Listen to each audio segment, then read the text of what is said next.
Berbagai modus kini seringkali dilancarkan oleh oknum yang menyebut dirinya sebagai orang pintar atau dukun. Oknum-oknum ini kerap mengaku memiliki kemampuan bisa menggandakan uang, sedangkan sebagian lainnya diduga sebagai dukun santet. Tak jarang, para korban kerap tertipu oleh trik dan tipu muslihatnya. Akibatnya terkadang korban penipuan marah dan akhirnya main hakim sendiri dengan mengeroyok, memukuli, hingga oknum-oknum dukun ini harus menemui akhir yang tragis dengan meregang nyawa. Dan malam ini On The Spot telah merangkum kasus-kasusnya dalam 7 kematian tragis orang yang diduga dukun.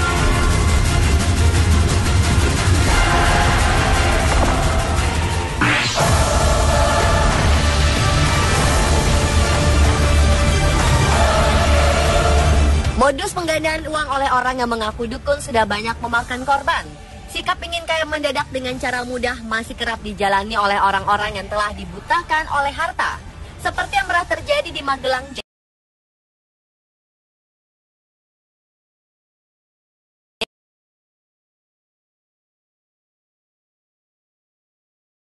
tewas setelah nekat menerjunkan diri ke dalam jurang di Desa Petung, Kecamatan Windusari. Ia nekat terjun saat berada dalam pengejaran polisi. Tragisnya, seorang polisi yang saat itu satu borgol dengan Mohario ikut tewas. Namun tewasnya Mohario menyulitkan polisi dalam mengidentifikasi 2 jenazah yang diduga dibunuh oleh Mohario.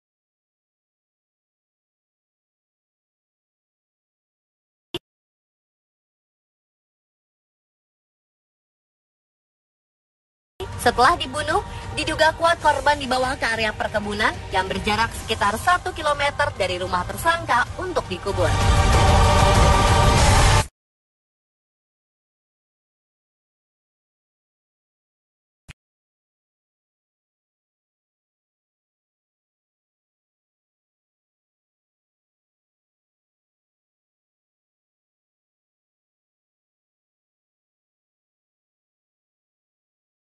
Kasus dukun palsu pengganda uang di Kabupaten Nganjuk, Jawa Timur, ditemukan tewas gantung diri menggunakan kain sarung di dalam sel tahanan. Peristiwa tragis ini terjadi pada 2010 lalu. Adalah Senin, pria berusia 65 tahun yang mengaku dukun pengganda uang dibekuk oleh Satuan Reskrim Polsek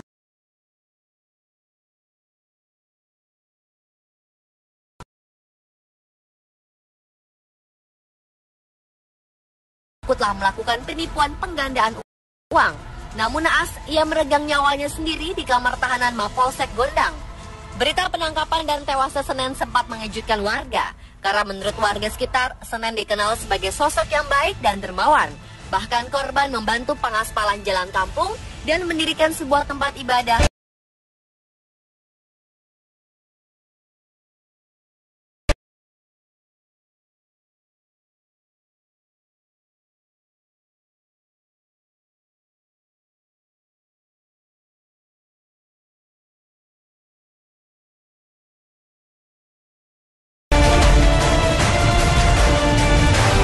Seorang kakek ditemukan tewas di samping rumahnya di Sumeneb, Jawa Timur setelah dibantai oleh orang tak dikenal. Diduga sang korban dibunuh karena dituduh sebagai dukun santet. Adalah Subahral, seorang kakek berusia 70 tahun yang diduga sebagai seorang dukun santet.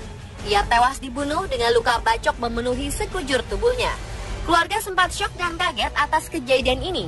Belum diketahui siapa pelakunya. Jasad korban segera dilarikan ke rumah sakit untuk dilakukan otopsi.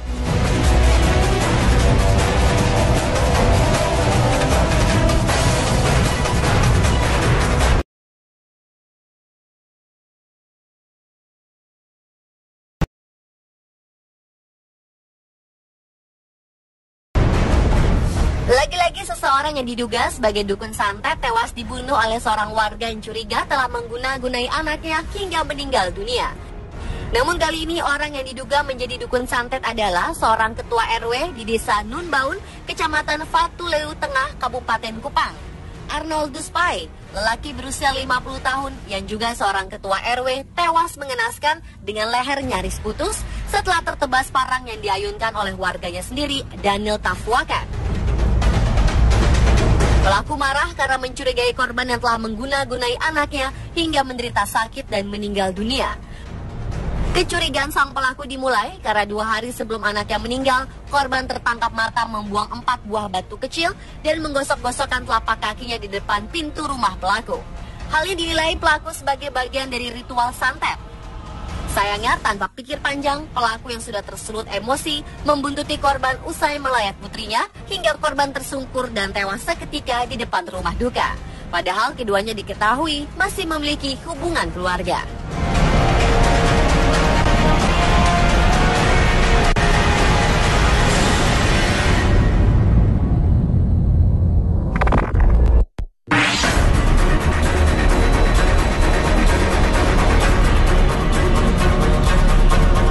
Warga 2 desa di Kabupaten Bima, Nusa Tenggara Barat terlibat perkelahian yang sangat menegangkan akibat kasus dugaan dukun santet. Sebelumnya, seorang warga desa Samili yang tinggal di Dusun Godo dibunuh oleh warga karena diduga sebagai dukun santet. Tak hanya menganiaya hingga tewas, serangan warga juga mengakibatkan rumah terduga dukun santet rusak parah. Tak pelak, kejadian ini memicu kemarahan warga Samili. Pasca pemakaman korban, mereka menyerbu Dusun Godo dan membakar rumah-rumah warga. Aparat setempat melerai kericuhan ini. Tak ada korban dalam peristiwa ini karena sebelumnya semua warga Dusun Godo telah mengungsi ke desa tetangga. Sementara rumah warga yang dibakar berjumlah 98 rumah.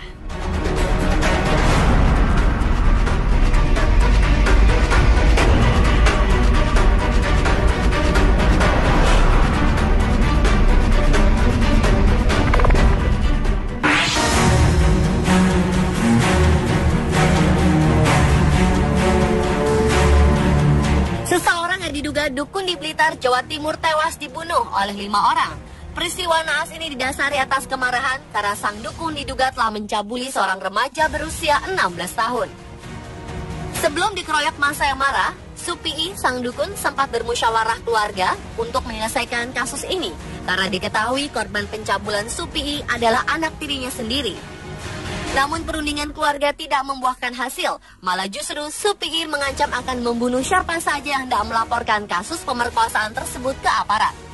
Merasa tertantang, pihak keluarga dibantu tetangga pelaku yang berjumlah puluhan akhirnya menghajar korban dengan menggunakan kayu dan batu. Akibatnya, Supii kritis di tempat kejadian dan akhirnya tewas saat dilarikan ke rumah sakit setempat.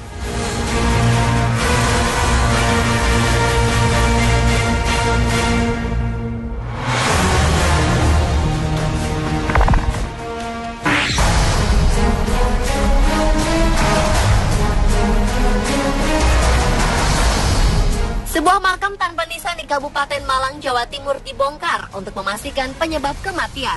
Makam tersebut adalah makam seorang yang dituduh sebagai dukun santet yang dibunuh oleh tetangganya. Dan berdasarkan hasil forensik, korban tewas akibat benturan benda tumpul di bagian wajah, rusuk, dan punggung. Adalah Miswan, orang yang diduga sebagai dukun yang tewas dikeroyok massa karena dianggap telah menyantet salah satu keluarga yang mengeroyoknya. Usai dibunuh, jenazah korban dikubur tengah malam di pemakaman umum setempat dengan cara dimasukkan ke dalam karung.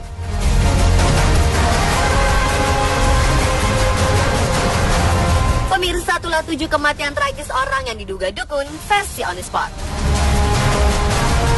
Ganda uang di Kabupaten Nganjuk, Jawa Timur ditemukan tewas gantung diri menggunakan kain sarung di dalam sel tahanan. Peristiwa tragis ini terjadi pada 2010 lalu. Adalah Senin, pria berusia 65 tahun yang mengaku dukun pengganda uang dibekuk oleh Satuan Reskrim Polsek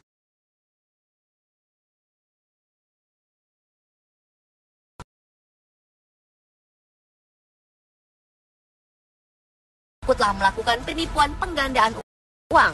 Namun naas, ia meregang nyawanya sendiri di kamar tahanan Mapolsek Gondang.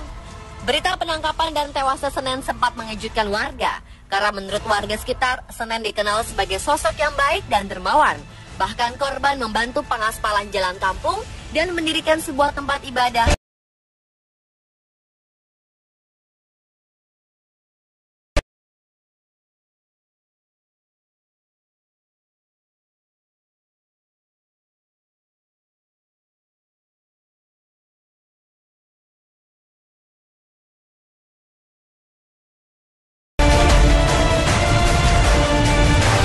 Seorang kakek ditemukan tewas di samping rumahnya di Sumeneb, Jawa Timur setelah dibantai oleh orang tak dikenal. Diduga sang korban dibunuh karena dituduh sebagai dukun santet adalah Subahral, seorang kakek berusia 70 tahun yang diduga sebagai seorang dukun santet. Ia tewas dibunuh dengan luka bacok.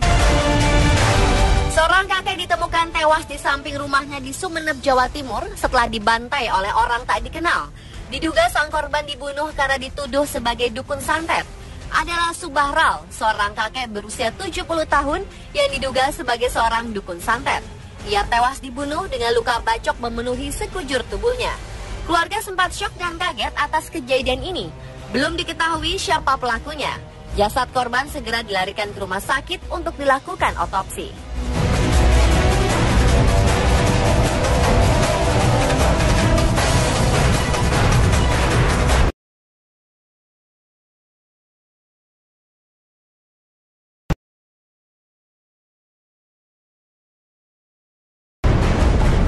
Lagi-lagi seseorang yang diduga sebagai dukun santet tewas dibunuh oleh seorang warga yang curiga telah mengguna-gunai anaknya hingga meninggal dunia.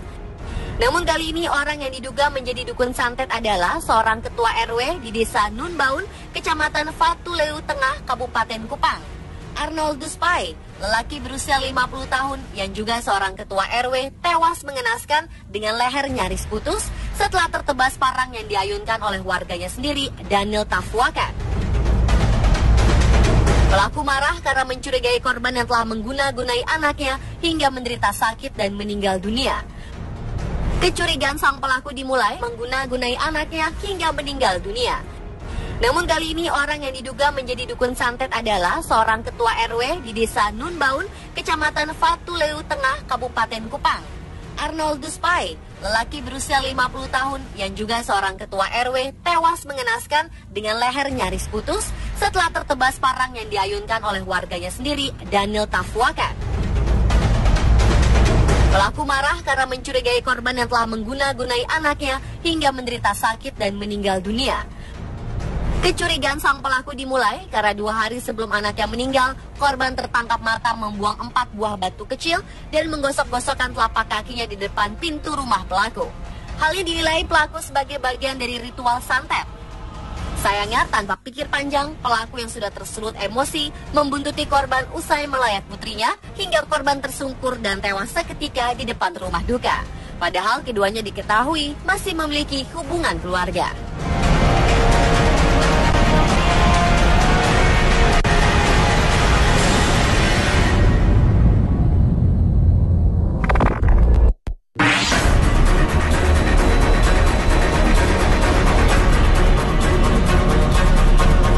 Warga 2 desa di Kabupaten Bima, Nusa Tenggara Barat terlibat perkelahian yang sangat menegangkan akibat kasus dugaan dukun santet. Sebelumnya, seorang warga desa Sami